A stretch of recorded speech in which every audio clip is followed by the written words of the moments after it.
You are listening to In Good Company, a podcast that explores the lives, businesses, careers, and advocacies of people who want to create positive impact in the world.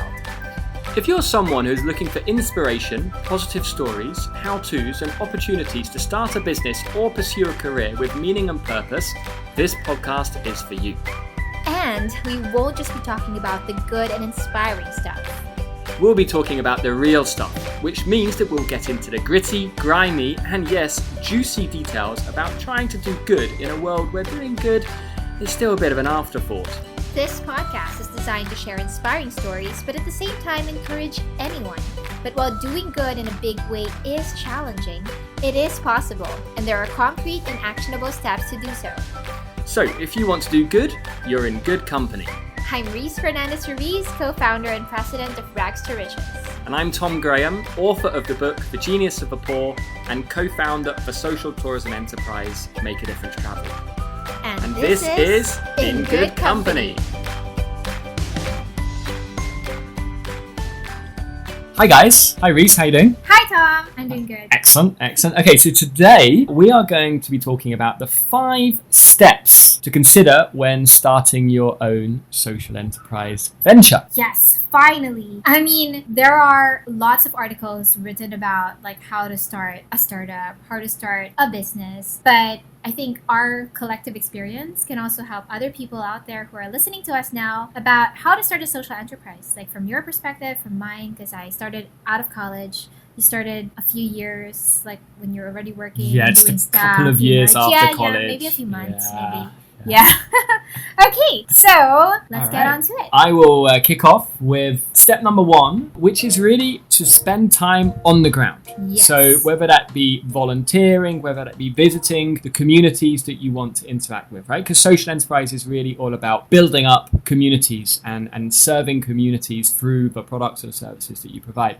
And you really can't do that unless you understand the people that you want to work with and really where they're coming from. You have to know them in order to be able to empathize with them. So I think step number 1 for me is if you have an idea you'd really like to serve a community through this product or whatever that you have, go there. Because if you don't go there, in the long run, you're never going to be able to ensure that your product or your enterprise grows with the communities. Absolutely. You have to do your research on the ground. And in fact, the research is not more about like just looking around. It's really interacting, talking to people, really even volunteering and keeping an open mind, and learning. And if I just add there, I would suggest you don't even go there the first time and say you've got this idea you want to start a social enterprise, because you're going to create expectations and it may be that community is not the one that you're able to deal with in any case. Exactly. Yes. Number 2, Reese. That is important. So, number 2, when you're already in the community and looking around and connecting with people and being a learner and listener, find out what are the things that are already there. What do you have to start with? I like calling these raw materials just because that's how we call it in our industry. Like when we were starting in R2R, when we went to the community, we didn't go there with our flashy ideas. We didn't go there with an amazing product. We went there and just observed and got to know the people and saw that they were making foot rugs out of fabric and realized that, hey, this is a raw skill, a talent that has so much potential. So that's what they had when we were starting. It didn't start with us. It started with what's already there. Yeah. And in the case of Mad Travel, we went to some of the communities and we didn't identify the nicest rooms or accommodation or toilets that I'd ever seen in my life. And yet we recognized that these communities that we wanted to partner with for social tourism were some of the friendliest communities I'd ever been to. The people there spoke English, which if I were to do social tourism, Indonesia, let's say, the only people that are going to speak English to me is my tour guide or someone who's very middle class and educated. But social tourism was all about connecting communities, right? So we identified that as a key skill which this community, or which the communities in the Philippines had, which give it a competitive advantage to elsewhere. So you really look at these communities you work with won't have everything, and there will be some drawbacks, but what do they have? What do you have to start with? Exactly. When you know what's there, you know what you can work with. Exactly. And speaking about what you can work with, Number 3 is, what are your expertise? What's your passion? What are your skills? And the hint for me of how to find out is when you have this on your plate, like you have this particular task, you're actually excited to do it. And you don't feel deflated and you're not delaying it so much. I mean, there are some jobs that are super hard but super exciting. And then there are some that are just, I can do this next time, or somebody else can do it better than me.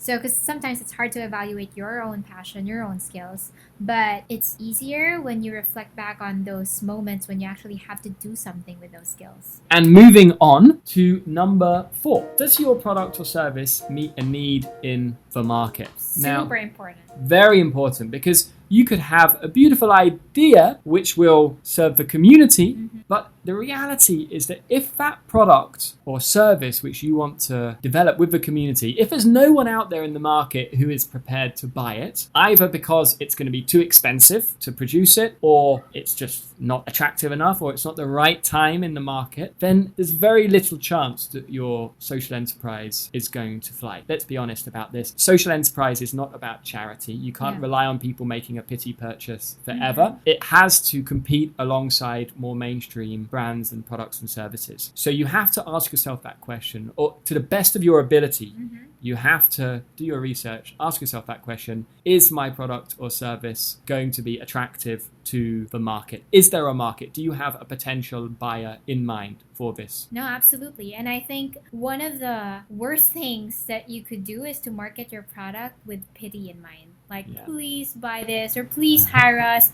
because we need jobs. So that's hard. I mean, some people are going to support you in the beginning, but that is not going to last you a very long time. And you go on, close this one up. Yes. Is this something that you can pilot immediately?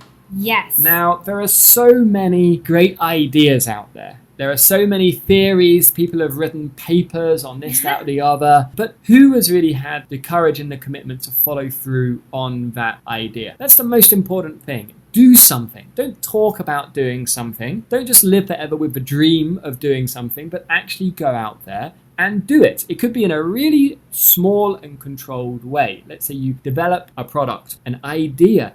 Develop a basic prototype and then test it on people. What we did with Mad Travel was, before we start promoting a destination to the general public, I invite some of my friends to come and check it out and say, hey guys, what do you think? Is this something that will fly? I wasn't invited to anyone else, by the way. Oh my goodness, I feel so bad. It's because you had Miguelito, Burrito, Favorito. Yeah, sure. See? That's okay, Tom. I'll join the next one. There you go. Without your invitation. No, I absolutely agree. It's in our case, we started with Bazaars. Yeah. So guys, there are so many bazaars out there that you could try your products in. But even if that is too expensive for you, there's social media, there's Instagram. It costs you nothing to put products out there and even sell to your own friends. Exactly. Ask them what they think. Ask them for their honest opinion about your product or your service. And ask yourself that question: what's the worst that could happen? Yeah. Because compared to the likelihood that you spend a decade of your life without actually, acting on that dream that you had or that idea that you had, give it a go. See what happens. If it fails, doesn't matter. A lot of startups do end up failing until you find that idea which will really work. Super agree. So I hope you guys are inspired with the top 5 steps towards starting a social enterprise. And I hope some of you get to start your own. Thanks for listening. You spent a good few minutes of your life listening to us, and we would love to hear from you too. We're always looking for inspiring stories of people who are doing good from wherever they are. So we'd love it if you could share these stories with us. Send us a message through Facebook or Instagram. You can find us by searching for In Good Company Podcast on Facebook or at In Good Company PH on Instagram. This podcast is brought to you by Mad Travel, Rags to Riches, and Things That Matter. Hosted by me, Tom Graham, and Reese Fernandez Ruiz. This podcast is edited by our awesome intern Alemi Pagulayan, with research and marketing done by Romano Santos. And let's not forget the music, which comes from Kevin McLeod. And finally, this podcast would not be possible without you, our listeners and advocates. We really are in good company with you. Until next time.